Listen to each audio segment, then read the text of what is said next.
ಇದನ್ನು ಕಾಮಿಡಿ ಅಂತ ತಗೊಳ್ಬೇಕು ಮತ್ತೇನು ತಗೊಳ್ಬೇಕು ಅಂತ ಗೊತ್ತಾಗ್ತಾ ಇಲ್ಲ. ಪಕ್ಕದ ಪಾಕಿಸ್ತಾನದ ಪ್ರಧಾನಿಯಾಗಿರುವಂತಹ ಶರೀಫ್ ಅವರು ಅಭಿವೃದ್ಧಿಯಲ್ಲಿ ಭಾರತವನ್ನು ನಾವು ಸೋಲಿಸ್ತೀವಿ ಅಂತ ಬೇರೆ ಹೇಳಿದ್ದಾರೆ.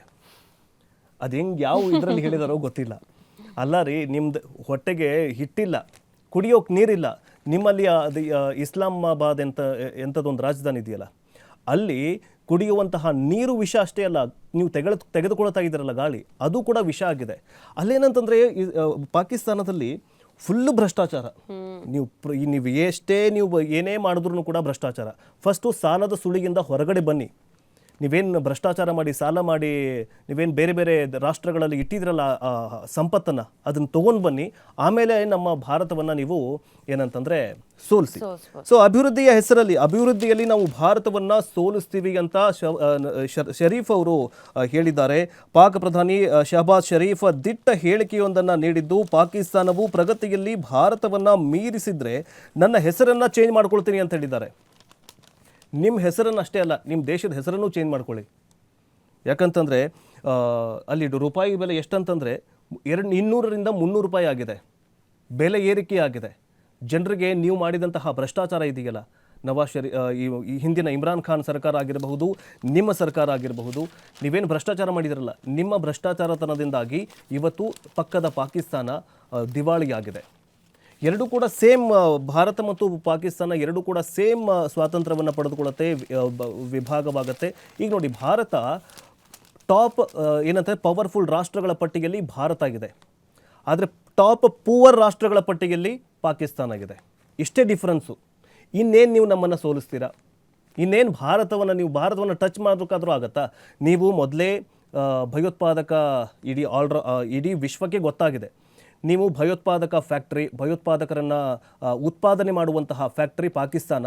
ಇಷ್ಟು ದಿನಗಳವರೆಗೆ ನೀವೇನು ಸಾಗಿ ಸಲಹಿದ್ರಲ್ಲ, ಅದೇ ಈಗ ಯಾವುದದು ಐಸಿಸ್ ಉಗ್ರರು, ಆಮೇಲೆ ಯಾವುದತ್ತಪ್ಪ ಕೆಲವೊಂದಿಷ್ಟು ಉಗ್ರ ಸಂಘಟನೆಗಳನ್ನು ನೀವು ಸಲಹಿದ್ರಲ್ಲ, ಅದೇ ಈಗ ನಿಮ್ಮನ್ನು ಹೊಡೆದು ಉರುಳಿಸ್ತಾ ಇದೆ. ಮೊನ್ನೆ ಎಷ್ಟೇ ಏನಂತಂದರೆ ಅಫ್ಘಾನಿಸ್ತಾನ ಮತ್ತು ಪಾಕಿಸ್ತಾನದ ಗಡಿಯಲ್ಲಿ ಒಂದು ದೊಡ್ಡ ಗುಂಡಿನ ದಾಳಿಯಾಗತ್ತೆ. ನಿಮ್ಮದೇ ಸೈನಿಕರು, ನೀವೇನು ಸಾಕಿದ್ರಲ್ಲ, ಅವರೇ ಈಗ ನಿಮ್ಮ ಸೈನಿಕರನ್ನು ಹೊಡೆದುರುಳಿಸ್ತಾ ಇದ್ದಾರೆ. ನೀವು ಅಭಿವೃದ್ಧಿ ಮಾಡ್ಕೊಳ್ಳಿ, ಆಮೇಲೆ ಭಾರತದೊಂದಿಗೆ ಕಾಂಪಿಟೇಟ್ ಮಾಡಿ. ಭಾರತದೊಂದಿಗೆ ಯಾವತ್ತೂ ಕಾಂಪಿಟೇಟ್ ಮಾಡೋಕ್ಕಾಗಲ್ಲ. ನೀವೇನಂತಂದರೆ ಈಗ ನಾವು 2025ರಲ್ಲಿ ಇದ್ದೀವಿ ಅಂತಂದರೆ ನೀವು 1947ರಲ್ಲೇ ಇದ್ದೀರಾ ಇನ್ನೂವರೆಗೂ.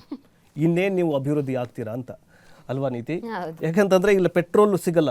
ದುಡ್ಡು ಕೊಡ್ತೀನಪ್ಪ ನಂಗೆ ಪೆಟ್ರೋಲ್ ಕೊಡಂತಂದರೆ ಪೆಟ್ರೋಲ್ ಸಿಗ್ತಿಲ್ಲ ಅಲ್ಲಿ. ಊಟಕ್ಕೆ ಏನಂತಂದರೆ ಎಷ್ಟು 300, ಕಳೆದ ಬಾರಿ 2 ತಿಂಗಳ ಹಿಂದೆನೇ 1 ಲೀಟರ್ ಹಾಲಿಗೆ ಎಷ್ಟು 300-400 ರೂಪಾಯಿ ಆಗಿತ್ತು. ಆಮೇಲೆ ಮೀಟು ಅಂದರೆ ಈಗ ಮಾಂಸ, ಚಿಕನ್ನು ಅವು ಇವು ಇದ್ವಲ್ಲ, ಎಲ್ಲವೂ ಕೂಡ ಜಾಸ್ತಿ ಆಗಿತ್ತು. ಈಗಲೂ ಕೂಡ ಜಾಸ್ತಿಯೇ ಆಗಿದೆ. ಆರ್ಥಿಕ ಈಗ ಯಾರೂ ನಿಮಗೆ ಇವನ್ ಇಸ್ಲಾಂ ರಾಷ್ಟ್ರಗಳೇ ನಿಮ್ಮಗಳಿಗೆ ಏನಂತಂದರೆ ಸಾಲ ಕೊಡೋದಕ್ಕೆ ರೆಡಿ ಇಲ್ಲ. ಬೇಡಪ್ಪ, ನಿಮ್ಮ ಸಹವಾಸನೇ ಬೇಡ, ನಿಮ್ಗೆ 1 ರೂಪಾಯಿನೂ ಸಾಲ ಕೊಡಲ್ಲ. ಮೊನ್ನೆ ಅಷ್ಟೇ ದುಬೈಗೆ ಹೋಗಿದ್ರಂತೆ. ದುಬೈ ರಾಜ ಏನು ಹೇಳ್ತಾರಂತಂದರೆ, ಬೇಡ, ನಮ್ಮ ದೇಶಕ್ಕೆ ನೀವು ಬರೋಕ್ಕೆ ಹೋಗಬೇಡಿ, ಯಾಕಂತಂದರೆ ನಿಮ್ಮ ಸಾಲ ಕೊಟ್ಟರೆ ನೀವು ವಾಪಸ್ ಕೊಡಲ್ಲ ಅಂತ ಗೊತ್ತಿದೆ. ಅದಕ್ಕೋಸ್ಕರ ದುಬೈ ಆಗಿರ್ಬೋದು, ಇರಾನ್ ಯಾರೇ ಆಗಿರಬಹುದು, ಇಸ್ಲಾಂ ರಾಷ್ಟ್ರಗಳೇ ನಿಮ್ಮನ್ನು ಸಹಾಯ ಮಾಡೋದಕ್ಕೆ ಮುಂದೆ ಬರ್ತಾ ಇಲ್ಲ. ಅಂಥ ಪರಿಸ್ಥಿತಿಯಲ್ಲಿ ನೀವಿದ್ದೀರಾ. ಅದನ್ನು ಬಿಟ್ಟು ಅಭಿವೃದ್ಧಿಯಲ್ಲಿ ಭಾರತವನ್ನು ಪಾಕ್ ಸೋಲಿಸುತ್ತೆ ಅಂತ ಬೇರೆ ನಮ್ಮದಲ್ಲ ಪ್ರಧಾನಿ ಶರೀಫ್ ಹೇಳಿದ್ದಾರೆ. ಬಟ್ ಸೋಲಿಸಿದ್ರೆ ನನ್ನ ಹೆಸರನ್ನು ಚೇಂಜ್ ಮಾಡ್ಕೊಳ್ತೀನಿ ಅಂತ ಹೇಳಿದ್ದಾರೆ. ನಿಮ್ಮ ಹೆಸರನ್ನು ಅಷ್ಟೇ ಅಲ್ಲ, ನಿಮ್ಮ ಸರ್ಕಾರದ ಹೆಸರನ್ನು ಕೂಡ ಚೇಂಜ್ ಮಾಡ್ಕೊಳ್ಳಿ. ಯಾಕಂತಂದರೆ ನೀವು ಮೊದಲೇ ಭ್ರಷ್ಟಾಚಾರಿಗಳು.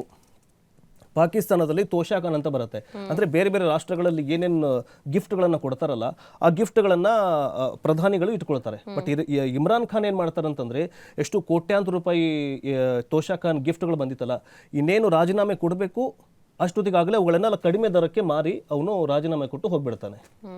ಸೊ ಹಂಗೇನಾದರೂ ದೇಶ ಪ್ರೇಮ, ಪಾಕಿಸ್ತಾನದ ಮೇಲೆ ಪ್ರೇಮ ಇದ್ದಿದ್ದರೆ ಇಮ್ರಾನ್ ಖಾನ್ಗೆ ಅವನ್ನೆಲ್ಲವನ್ನ ನನಗೇನೂ ಬೇಡ ಅಂತ ಅಂದ್ಬಿಟ್ಟು ಸರ್ಕಾರಕ್ಕೋ ಅಥವಾ ಜನಗಳಿಗೆ ಹಂಚಿ ಜೈಲಿಗೆ ಹೋಗಿ ಕೂತ್ಕೊಳ್ತಾ ಇದ್ರು.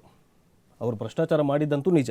ಸೊ ಇಂತಹ ಸಿಚುವೇಶನ್ನಲ್ಲಿ ಈ ಥರ ಮಾತಾಡೋದು ಪಾಪ ವಿಶ್ವದ ಮುಂದೆ ಮತ್ತೆ ಪಾಕಿಸ್ತಾನ ಮತ್ತೆ ಬೆತ್ತಲಾಗಿದೆ ಅಂತಾನೆ ಹೇಳ್ಬಹುದು. ಅವ್ರಿಗೆ ಮ್ಯಾಚೇ ಗೆಲ್ಲಕ್ಕಾಗಿಲ್ಲ ಭಾರತದ ವಿರುದ್ಧ, ಇನ್ನು ಅಭಿವೃದ್ಧಿಲೆಲ್ಲ ಮುಂದೆ ಗೆಲ್ತಾರೆ.